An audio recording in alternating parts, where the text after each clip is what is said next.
So keep it simple, dear Taurus. This is going to be the most prominent message for you over the coming weeks. Also, when I say keep it simple, one of the places I'm referring in your life for you to keep it simple is the to-do list. So you're going to have a list of things that you need to get done, let's say between now and the end of the year.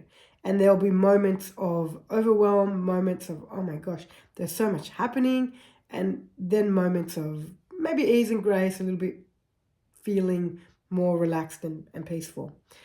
What's most important for the Taurians during this period of where the overwhelm may come in is keeping it simple. So whatever you've got on your list and whatever actions there are to take, break it down. The more you break it down, the simpler it will begin to feel. Even some of the complicated tasks that you need to get done.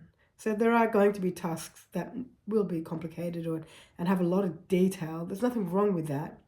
What I'm suggesting for you guys, however, is to break it down so that you can keep it simple.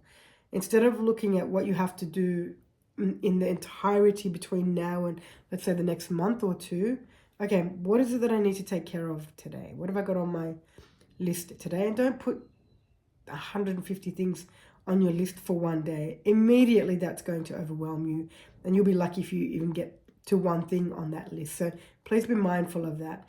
And I'm in particular sharing this with the Taurians because those moments of complication, those moments of, oh my God, there's so much to do, your ego thrives on that because there's a lot of drama. And for Taurians, when there's drama, there's that feeling, I feel alive, I feel alive. Again, it's not right, not wrong, not good, not bad.